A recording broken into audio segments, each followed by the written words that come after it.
that consistency of language and perspective and consideration for the investors that are in that deal, I think is one of the more powerful things that really kind of carries into the investor relations role and really kind of owning that experience. Welcome to Multifamily Insights. I'm your host, John Casman, and I want to thank you for joining us for another great episode. Listen, if you're enjoying the show, do me one quick favor and leave us that rating and review. We want to hear what you love about the show, but also anything that we can do to make it work harder for your investing goals. And if you haven't done so already, make sure you hit that subscribe button so you don't miss an episode. We've got a fun one today. We're going to be talking to Justin Liggitt. The real estate landscape is changing, and you need to be prepared to take advantage of the emerging opportunities. That's why you should join me and other top real estate investors for the Midwest Real Estate Networking Summit, May 6th and 7th in Chicago.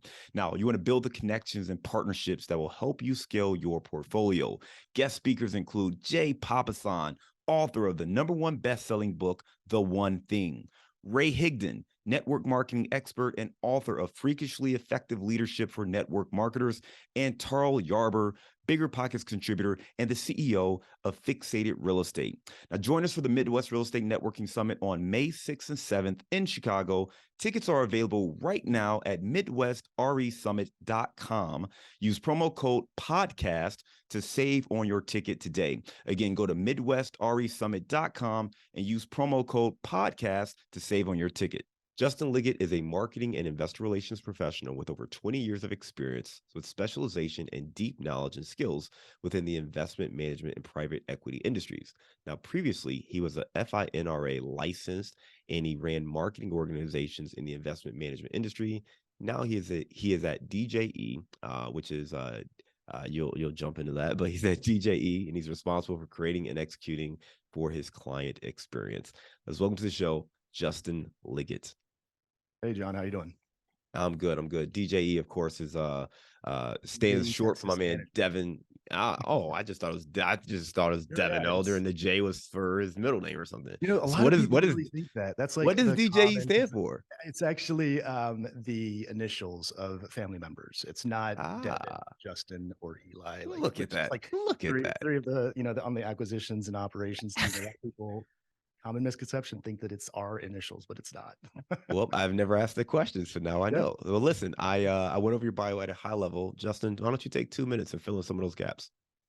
I'm the head of investor relations here at DJE Texas Management Group. I've been here for a few years, and essentially I am responsible for creating the investor experience here.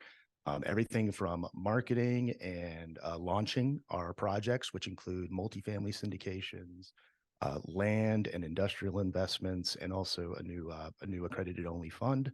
So I really kind of just focus on everything from fundraising to marketing to making sure that people are getting their distributions and that experience is from soup to nuts a pleasant experience with us and is a step above, or at least we try and be a step above than of the competition.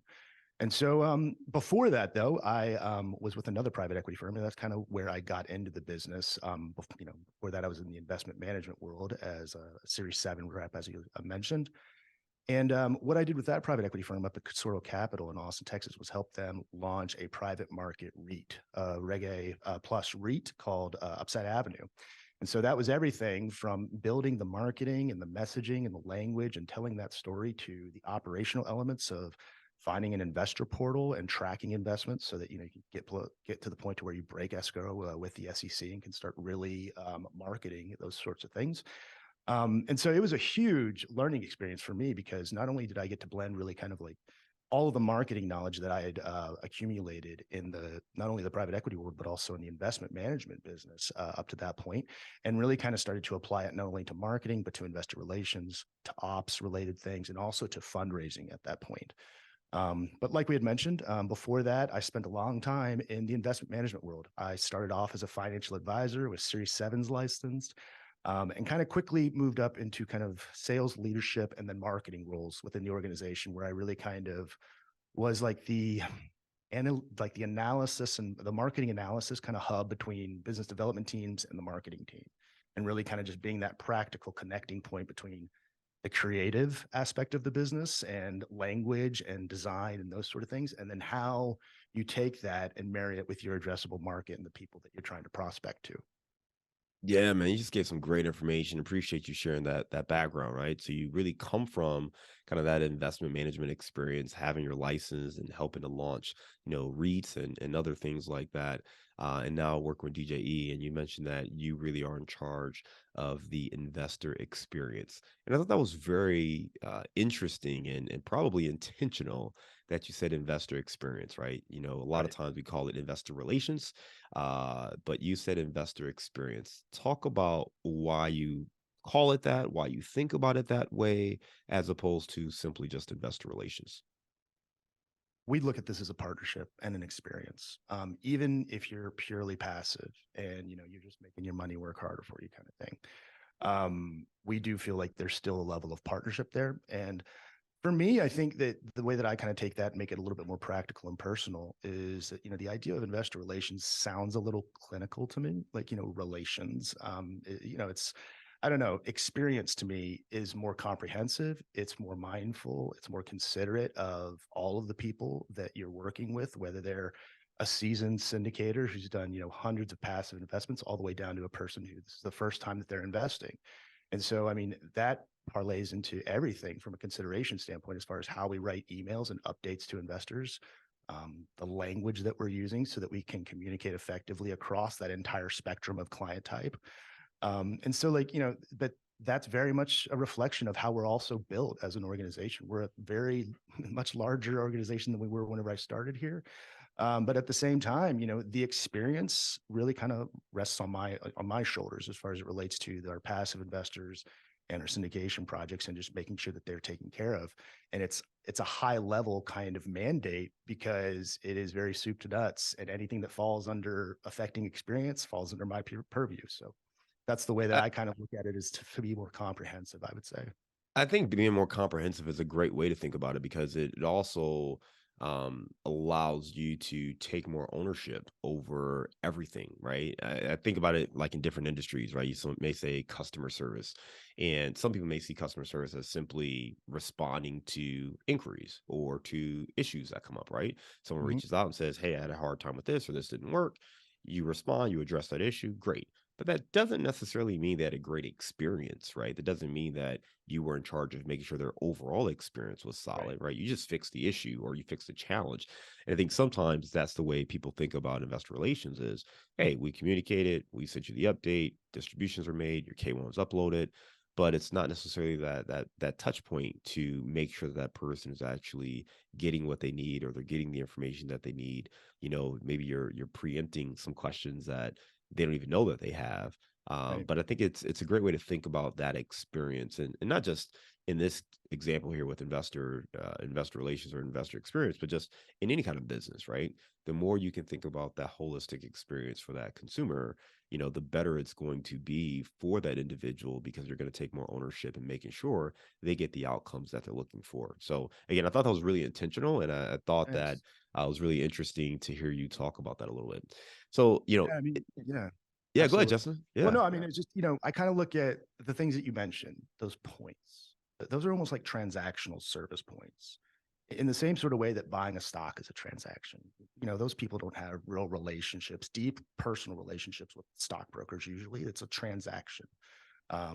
Whereas a financial plan or a fee-based sort of ongoing portfolio that a financial advisor is monitoring with a client, that takes real understanding and a real kind of comprehensive knowledge of what their financial goals, especially to monitor and guide it over a multi-year process. And so that was kind of like a mentality that got drilled into me on that side of the business years ago. And it really kind of parlayed into how I just look at marketing as far as, is this a transactional kind of relationship, or is this is this a real partnership, where there's reciprocity and there's value on both sides of the fence. And so while those transactions and all those little service things are critically important sometimes, and they build up over time to kind of build what that experience feels and looks like for the person, it's still kind of like there are so many other things that are happening besides K1s, distributions, and other sort of things that are softer, but do kind of add up on top of those things. How do you think that translates in the business, right? So, I mean, we're talking about the touch points and the communication, and we know that this is a relationship driven industry and a relationship driven business. So, how do you see kind of those soft touch skills? How do they impact the bottom line? mean, I know that one thing that we did, or whenever I first got here, I mean, I got here to DJE in early 2020, and I think like within 2 to 3 weeks, shelter in place orders got handed down for COVID.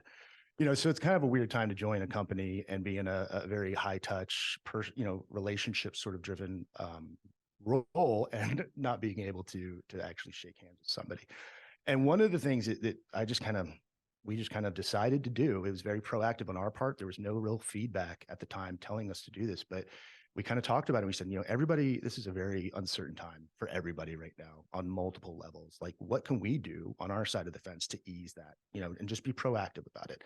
And one thing that we did, and I didn't really realize at the time that it was going to funnel down to the bottom line, like you said, so much as far as, I mean, it's probably one of the most repeated pieces of positive feedback that we get, was that we stopped doing quarterly updates on the investment. We kind of figured probably better to tell everybody what's going on a monthly basis, when things are uncertain. People are losing their jobs, not able to pay rent, that kind of thing. So we're like, maybe just not hiding and getting out in front of people every month is the way to go. And so not only did we make that decision to do that, and it kind of coincided with us making some accounting changes to where we were able to also start sending monthly distributions rather than quarterly.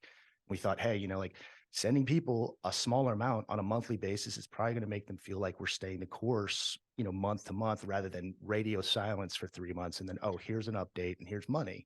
I just kind of thought that, like, keeping a finger on that pulse might be a more successful way or more effective way to kind of manage the experience and investors and the time period that we were in, rather than just like not having the conversation and then being blindsided by like a tsunami of service issues or questions whenever you touch back in after a quarter.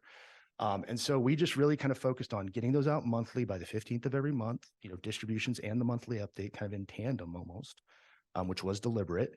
And then we also systematized, like, what are we going to be reporting on every single month? Okay, here are the operation metrics, rent collections, delinquencies, NOI. Here's the things that we're reporting on a monthly basis. And we report on those consistently every month so that people can kind of track those as kind of the more important metrics that we're looking at. Same thing for occupancy, community involvement and resident events, and then also renovations. So we started really kind of being more proactive from communication standpoint with investors. And just over the last 2 to 3 years, it's been, like I said, the most consistent, one of the more consistent pieces of positive feedback that I get is just, your updates are really great. They're written in a very simple but straightforward and communicative sort of way. And it's just, we're there. Like, we're always kind of like on a monthly basis, we're touching base, we're opening up the opportunity to have the conversation. And I think that really kind of went a long way with our investors as far as like how we do business, especially in tough times. So with that touch point, and just to recap it, right? You talked about really going from quarterly updates, quarterly distributions to making sure that you are being in front of those investors more frequently, having monthly emails, writing these updates in a way that was, easy to understand and kind of gave people a better glimpse of where things stood, but also doing monthly distributions. So maybe not the same amount, but lowering that amount. But now Right. they're getting it monthly so they can feel more in tune with that investment, and that helped tremendously. I want to come back to how that actually impacts the bottom line. Do you feel like there were either a more like repeat investors, like how do you more referrals? I mean, just how do you see that actually impacting the bottom line? It was exponential as far as the growth in the business during COVID, when a lot of operators were having trouble, like getting collections and just staying above water. We actually grew tremendously through that time period. And we did it in a way that was smart. We didn't just like ride the wave of like easy money and things like that. Whenever we had to make a financing decision, we were making good and, we were making rate cap decisions and all these sort of things to make, defensive and offensive positions so that we could inoculate the portfolio regardless of what kind of economic climate we were in. But I mean, I know that about 70% of our investors right now are repeat investors in our overall investor base. And I can't really get into the weeds of a lot of that sort of information, but I mean, we have a very, very high concentration of just repeat investors, and also just the investor growth from year to year over the last 3 years has been double digit.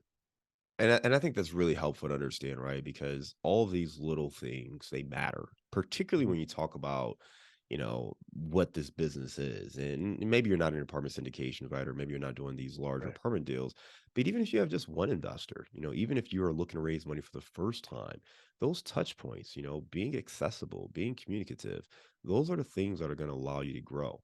And if Mhm. you do that, one, that individual may invest more with you or continue to invest with you, but they may also bring in referrals. They may also introduce you to other people in their network. And that is the great way to grow, is by demonstrating, what your values are, what you care about, your qualities, and being able to expand accordingly. So I think it's just a powerful tool that so many people overlook, and they just focus on the operations, rightfully so, right? You got to focus on actually executing on your business plan and the operations, but making sure you actually communicate to those investors, making sure that they're aware of what's going on, and making sure that you keep them informed and updated.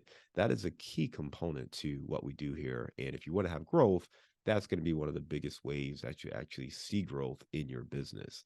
Now, you do marketing and the investor relations. So, talk about kind of the convergence of where these two things meet, because, the investor relations, the investor experience, as we've talked about, that is kind of, once you have that lead or you have that person who raises their hand and says, I'm interested, how do you get them in the first place?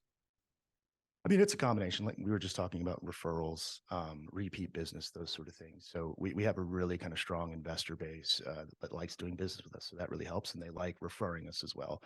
Um, I kind of see, one of them, I kind of almost see the interplay between marketing and investor relations really kind of almost being very similar to the phases of like a fundraiser. It's like you have all this marketing work, which is design and writing for like the offering memorandums, or if you're not in the commercial real estate industry, it could be a prospectus or any sort of pitch deck that you're working on. Then the legal, and then the communications. Like, how are you going to communicate this out to your addressable market? And by the way, who is that addressable market? What does the release strategy look like? Do you want to go with a limited release to your core people and then everybody that you have, an email address for? So these sort of things are all kind of like marketing considerations that you're really kind of hammering through um, during the first part of the fundraising. And it's like, it's very, I wouldn't want to say like collaborative, but maybe like mercurial as far as like how you're doing it, because it's all dependent upon like, what did I do? When was the last project that I just fundraised for? What kind of project was it? Like, do I feel like my wallet or my investor's wallet is somewhat saturated right now? And like, do we need to build in some more time for fundraising so that we don't put ourselves in any sort of situations at closing? All of these sort of things you're kind of considering from a marketing strategy standpoint before you launch it. And then from there, it's, right up to launch and into launch, it's kind of, it's not as much marketing anymore as it is just, kind of selling the deal and building relationships with people. The marketing element that I think is still very kind of pervasive once you launch something and like you're kind of starting to build relationships with people and bring on investors, is leveraging your technology.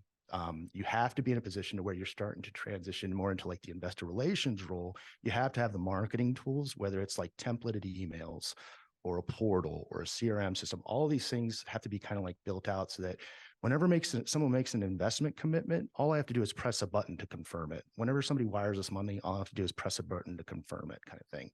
So all of those sort of little things allow you to just move very quickly, especially during like, a syndication where funding deadlines usually are pretty quick. But I think that the most important thing, and kind of build on what we were talking about as far as communications and everything like that the interplay between marketing and investor relations, the most important part is consistency. Whether it's networking and going out and pressing the flesh before you're launching a deal, or writing all of the offering memorandum and fundraising materials and marketing materials for a launch, or you've already launched it, you're up and you're sending distributions and you have to send a monthly update. That consistency of language and perspective and consideration for the investors that are in that deal, I think is one of the more powerful things that really kind of carries into the investor relations role and really kind of owning that experience. Because, I think for me, like, it doesn't end once we close on the property and we start sending distributions and my fundraiser's open. From there, it's about like, how do we continue to nurture the relationship on a monthly basis with these people so that when we get to the end of the project, it's as easy for them to just do it again or to refer even more money, more people to us. So, whether it's monthly updates, the distributions on a timely basis, and doing those consistently and showing up every single time, kind of as you promised you said you would, is super, super important. And then, finally, just whenever if you have bad news, or tough news, don't hide. just get out in front of it, have that conversation, and have it to the most professional and best of your ability. But at the same time, I think having those sort of boundaries as far as the relationship is concerned between our firm and them is still an important part as well. I think those are excellent tips, right? You just talked Thanks. about one, understanding where the marketing starts really with the investor relations. And from a marketing standpoint, it's understanding how to communicate the offering, right? The deal you Mhm. have, making sure that experience is there, and when we talk about the experience there, it's the portal, it's the email communications, it's making sure that things are simplified and professional, but also leveraging technology to make this an easier process for you. And all these things allow you to create a great experience. So ultimately, by the time you get to the end of a deal, that investor has a great experience, even if there's some hiccups, and not every deal goes exactly according to plan. And actually, most No. deals don't go exactly according to plan. I mean, sometimes you're surprised in a good way. It's like, oh, wow, this is way better than we thought it was going to be, right? But nonetheless, you're going to have some times where there's tough news you've got to communicate.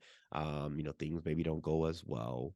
And people ultimately want to see, again, that character and who are we doing business with. And if you can stand in front, be accountable, be consistent, as you said, that's going to help you in the long run. So, really great tip from that standpoint. Talk to me about kind of your process of, finding new investors. So, outside of the referrals, what kind of things is DJE doing to go out there and kind of grow their investor database? I mean, we have a podcast like yourself with a couple hundred episodes now, and so we're constantly out there talking to operators, people that are just really kind of have similar mindsets to us and styles as far as getting our name out there and having a conversation about the power of passive investing. On top of that, we work with a number. I don't want to say we work directly with them, but like we have relationships with these networking and educational groups that are specific to commercial real estate investing and people who are specifically looking for passive opportunities and things of that nature. And then, just really kind of using our natural fundraising structure, like deals that are coming and using it to our best ability from a marketing standpoint.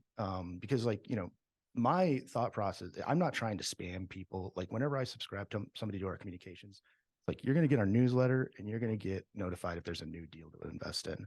And so, just being mindful of how much email and how many emails that you're sending. But I mean, at the same time, um, if there's a benefit to doing like a large broadcast sort of release of a specific type of investment from a marketing standpoint to really kind of help you with new conversations, new relationships, those sort of things, I mean, it is something to consider. Um, to use something where you're already naturally reaching out to an audience or a large audience and say, well, can we use this as more of a broadcasting sort of situation, or can we add some content or language in here that allows for some prospecting rather than just galvanizing and continuing to deepen those relationships with our existing investors who are kind of raving fanatics to a certain extent with us. Makes a lot of sense there. And I think too, like understanding that you talked about, having the podcast, having relationships with different organizations, and then making sure that you nurture those relationships. You're not going to just send out random emails every day just to do it. Yeah. But, when you have important information, you've got your newsletter, you've got deals, those are the kind of things you are going to communicate. For someone starting out, let's say they're brand new or, they've done a couple of deals by themselves and they're looking to raise money for the first time. They're looking to, maybe expand their audience or their network. What are some tips you would give them? Like, should they run out and start their own podcast, or what exactly should they do if they want to start attracting more capital for their deals? I mean, I think it really starts with them taking an inventory of like their highest and best use or what their best skill is. Because I mean, you might have one person that's like amazing at soft skills and forming relationships with people in person. So networking might be more of a thing that they are more akin to and more successful at than a person who knows how to create triggers and marketing automations, all these sort of things, so that that person or that guy, whenever he goes and has a conversation, all he has to do is come back to the office and hit that button, and everything starts off for him. Because and then just knowing your team, knowing the people that you're working with, and being able to understand that about your team members is like, that guy is the talker. He goes and talks to people. He glad hands people. He presses the flesh. This guy runs the raise. He makes sure that all the subscription agreements and everything are checked off in the appropriate boxes. The legal is airtight. Yada yada yada. And so I really think that if you're starting off, it really starts with like kind of taking an inventory of where you think you're strongest. But then on top of that, I mean, just kind of going back to what we talked about, show up consistently, whether it's networking, going to a group. Don't be a tourist. Don't kind of like show up and make it seem like you showed up looking for money and then found out either there was or there wasn't, and then you bailed, kind of thing. People smell that pretty quickly. And then especially for younger people that are just getting started. For younger people, I always pass this along. Just don't be afraid to own your youth, to own your inexperience, and to be hungry and to, like, and those sort of things. I think that, when people try and operate and act beyond kind of their years or their level of understanding, that's usually when they get themselves into some sort of trouble, especially whenever you're talking about investments that are underwritten for tens of millions of dollars. So I just think, like, being honest with yourself, but also at the same time, just owning who, like, your kind of brand and where you're at in your evolution as an investor, and also your life. Yeah, man, you just gave some really good tips. One, you mentioned, I love the way you phrased it. You said, first of all, figure out, where you're comfortable, where are you best suited? Are Right. you a great networker? Are you a great talker? Maybe you have a great marketing mind, you understand automations, but figure out what you can actually do. So take an inventory and then focus on that skill set. The second thing was, for those attending events, you mentioned don't be a tourist. And I love that phrase, right? Don't come in, just look around and then walk away, hoping that the money's going to flock to you. You got to go and actually build relationships. And it's about networking. And, networking, some people hear that and, it has a negative connotation to them. Mm, And I think networking is really just a matter of, getting to know other people and trying to build on a connection, and maybe there is no connection, maybe there is a connection, but that's all it is. And I believe in intentional networking. The way I get in the right approach that, people. yeah, the way I approach that is, one, get in the right rooms, right? Figure out what rooms you want to be in, but also be very clear on what kind of value you can offer to someone else, what kind of value that you're looking to get from other people, and be intentional when you talk to people about that. And to your point, it's not necessarily that, hey, I'm looking to, raise $1 million for my next deal, but you are looking to build relationships with people who are interested in investing, right? And you have Yeah. conversations with people, and maybe they get to know you a little bit, or maybe they tell you a little bit more about, what they're doing or what they're working on. And I think the key is you've got to be willing to offer value. So many people go into those rooms focused on what they want. You talked about being a tourist. Some people are like the poker player, right? They just come out and they got a deck of business cards and they just go and hand them out to everybody. And that's not it either, right? The goal is figure out how you can help people. And if you know one way you can help other people, that's going to make you a valuable person that people want to know and get to connect with. So the more you can add value to other people, the easier it's going to be for you to get value from those individuals, when you're going to these events. So I love that point there about not being a tourist, as well. It's just a really good way to think about it there. Right. Justin, just, as you think about where the business is going, and you started to allude to the fact that it's been a little bit harder for some investors to raise money than maybe it was Mm. 2, 3 years ago. So, talk to us about kind of where you see the landscape, not so much with the economy and all that kind of stuff, but more so Yeah. just like working with investors, investor sentiment. How is that landscape shifting or changing, and what are you expecting throughout the rest of this year? I mean, I think that, you know, there's a spectrum of people's of our investors, at least, level or depth of understanding as far as how the Fed and everything that's happening right now affects our ability to bring investments to market and everything like that. But we're starting to feel really encouraged as far as, like, what's happening, because we kind of feel like we've gotten to a point to where we've gotten through the hard part, at the end of last year and the first part of this year. And during that time, everybody, the industry rags and, the pundits and whatnot were saying, oh, Q3 is going to be the time where multifamily starts looking good again, as far as all this noise that's around it. And we're at, we were kind of, I'm always speculative whenever everybody's saying the same number. I'm like, I don't know if I'm feeling that number anymore. But it actually feels like that could be reality, because I mean, we're starting to see these, the sort of icy conversations between buyers and sellers of multifamily actually start to get more real and thaw out a bit. And so, we're starting to, deal flow is picking up for us. We're working on a multifamily syndication now. And then also some additional investments that we specialize in land and industrial and whatnot. So we do feel very encouraged. Now, as far as investor sentiment and like how they feel about things, what has been the most important thing that we've really been doubling down on and focusing on is really like what I was kind of talking about as far as not hiding, everything from the K1 process and publishing those and whatnot, and any sort of issues that's related to those, all back to, um, handling tough conversations as far as like, getting people in and out of projects and whatnot. Um, just not hiding and just being upfront and being honest, but also professional and kind of like, mindful of the value that the manager is bringing to the table and how, what is in our control and what's out of our control. Because I mean, like over the last 6 months, we've started to see like the banks starting to do things that seem kind of strange in the same sort of way that they were at the beginning of COVID, just kind of like passing unilateral kind of like, oh, you've got a rate cap expiration in 2025. We need you to start funding that now. Like, and so it's like, well, that completely changes the conversation with investors sometimes, but it's not something we have any sort of real control over because it's the bank. And so, in those sort of situations, I think we're just trying to stay in the center of the conversation as far as like, what did we have control over? What is the value that we're bringing to the table? Here's the information, and let's have a constructive conversation about it and what we're doing to try and get back on course.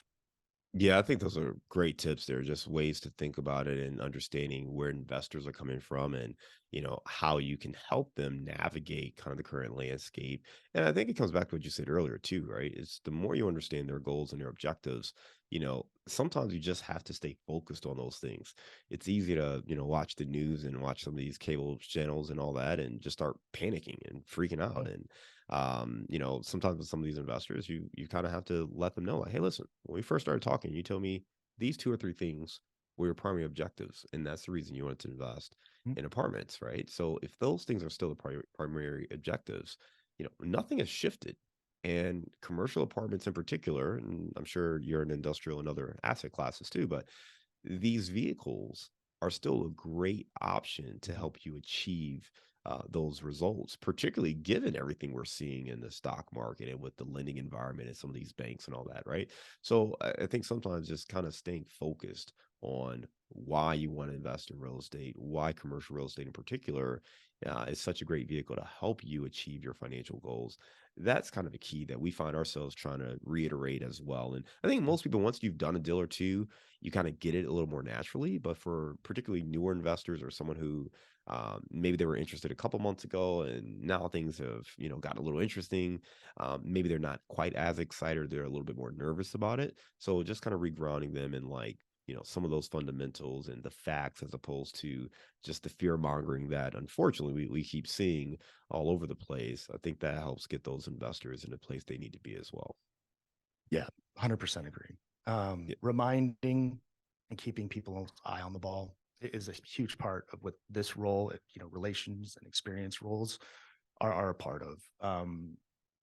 Just being mindful of the vast amount of information that we have at our fingertips as far as the operations of something, and then like what is the most important stuff that we need to communicate to these people so that they understand like here's the wind at our back and here's the stuff that's blown in our face kind of thing.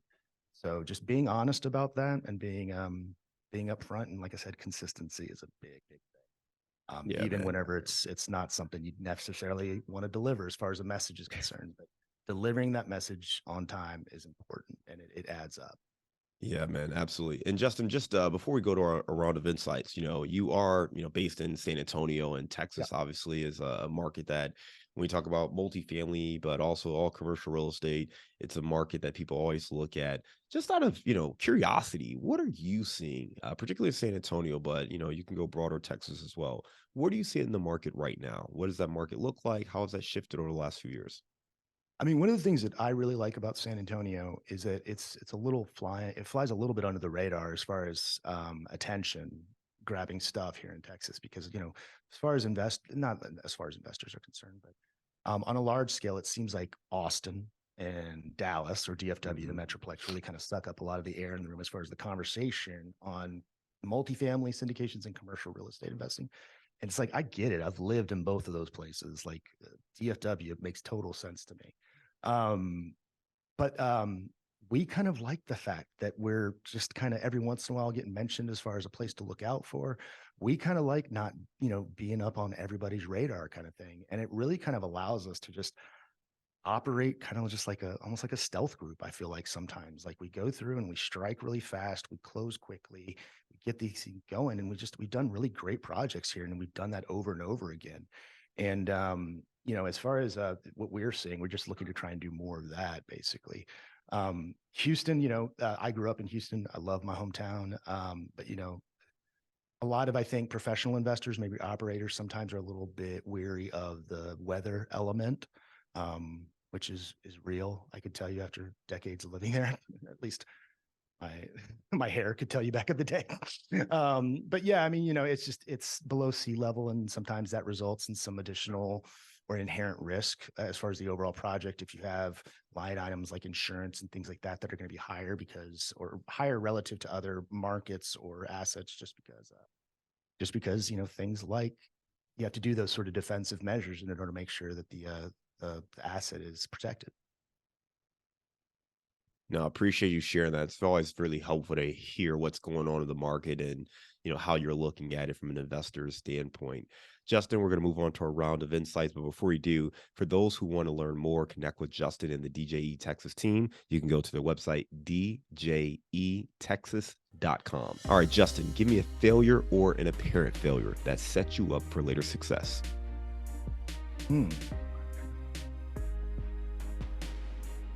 This is more of a personal one.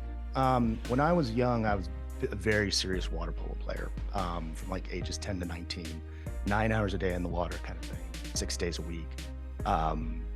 Winters at the Olympic Training Center, summer in California, playing on clubs teams, that kind of thing. And I wanted to be an Olympian, man. It's like, and what the failure was, once I got to the end of my journey, around 18, 19 years old, and just realizing that biologically I was not the same person as some of those dudes in the water. I mean, they're basically like NFL linebackers, but with 30-inch waists. And it was just, it was kind of like that writing on the wall, though, was a very important kind of like lesson to me as far as like, just mining information and not being blinded. I mean, dreams are one thing, but I think that was kind of a moment where I grew up and I was realizing that like, you have to have dreams in your life to push you and things like that, but you also have to pay attention to the writing on the wall. So that was really kind of whenever I really just focused on having fun in college, man. Just like I'd been so serious my entire childhood and through high school and everything like that, and it really just ended up allowing me to like decompress and take a deep to exhale for once. And I just had a lot of fun and made some incredible lifelong friends, and that kind of to a certain extent parlayed into what I do now. So not to sidebar our my round of insights, but water polo at 10 years old seems like an odd thing to get into at that age. I mean, I get swimming, I get so many other things. So how did you get into water polo so young? Or is that a thing? I don't know where you grew up, but is that like a big thing? No, not especially not in Texas. Everybody's okay, yeah. I'm like baseball and football, like I was. But I kind of I was really good at third base, and I had a good arm on me. And then I can't remember why I just decided to stop playing baseball. I think I got on a team I didn't like or something like that, and just didn't have any friends.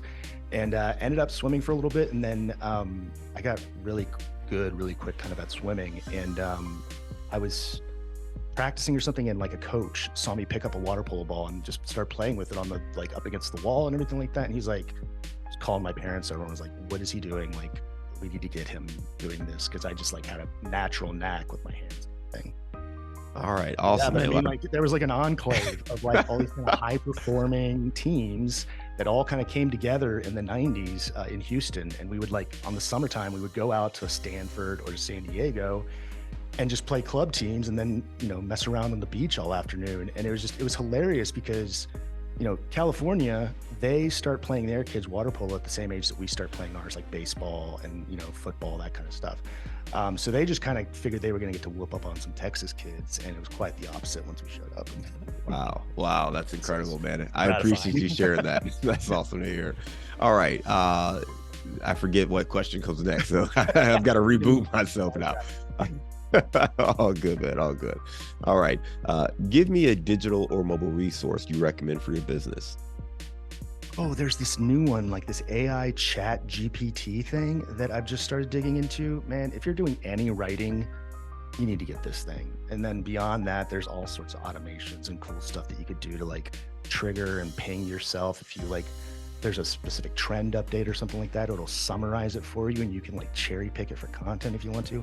It's pretty slick. I'm just digging into it, but I would look into that. Like if you're a person who has to generate any or a lot of content, it's a good resource to just summarize stuff and you can just pull things from to kind of get your start. Give me the book you've recommended or gifted the most in the last year. Book I've gifted the most would be Just Kids by Patti Smith, the singer and poet. And the book that I read was How to Write a Song by Jeff Tweedy, which is not as much about how to write a song, but more about like how to put in place and keep up a creative practice in your life. What's a daily habit that helps you stay focused on your goals? Meditation, 30 minutes at least every day. All right. Give me your number one insight for multifamily. I shouldn't say multifamily. Let's just say for commercial real estate investing, particularly as a passive investor. Know what you want the money to do. Like, if you like say, hey, I needed to earn this much, I needed to be on this timetable, those sort of things. Find out like kind of what your budget is for the money. And then if it's your first time doing this, make sure that you have an alignment with the operator. Because style and personality is a big thing at the beginning of a relationship. And making sure that those things are connected, are good. All right, let's lighten the mood a little bit, man. You are based in San Antonio. I know you've been all over Texas, but let's focus on San Antonio. Give me your favorite place to grab a bite to eat. Right now, it is Cafe Loretta, or Bar Loretta, sorry. Bar Loretta. It used to be a really kind of famous music venue here in San Antonio that like Townes Van Zandt, Steve Earle, all those honky tonks used to play at. And so, but they turned it into a really cool kind of a bar and restaurant. All right, we'll make sure we put that one on the list to check out next time we're in San Antonio. Listen, great talking to you as always, Justin. You gave some great insights there on really creating that investor experience and the difference between that and investor relations, making sure that you are positioning yourself as someone who can help these investors find the results and solutions that they're looking for, how important marketing is for growth, that communication is being key, and all the other aspects of what it takes to be successful in growing kind of the business and growing that investor database. One question I do just have as a follow-up there is, we kind of talked about, from an investor standpoint, that number one insight there. And you mentioned that alignment of interest and just kind of that alignment with the operator. What are some questions that you get commonly from investors where you're like, you know what, those are great questions to ask? Or what's a question you wish they asked you that you very rarely get from potential investors? It's funny. I was actually going to jump in and mention this earlier when we were talking about hiccups, like when something doesn't go right. That is the best questions that a new commercial real estate investor can ask an operator, is because, don't tell me about your best deals. Everybody's out there talking about their best deals. Tell me about your worst deal. Tell me about what happened, and then how you handle yourself, because how you handle yourself when there's a hiccup is what people are buying on, essentially. Is a lot of times the market can do the work for you. Financing and rates can do the work for you to a certain extent, a lot of these sort of things. But when things go bad and those sort of things, that how you handle yourself and your level of integrity and approach is really what's going to allow you to have some longevity in this game. Justin, great tip right there. And I implore everyone to make sure you understand that. Ask those questions whenever you're talking to potential operators and think about them as partners, as you described them, right? I mean, even if you're a passive investor, these are partners who are going to help you on your financial journey. So you definitely want to make sure you're finding the right people to work with. Justin, thank you again for coming on the show. For those who want to connect, you can go to djetexas.com and learn more about some of the deals that they're working on. Justin will be in touch, man. Hope you have a great day. Thank you so much for having me.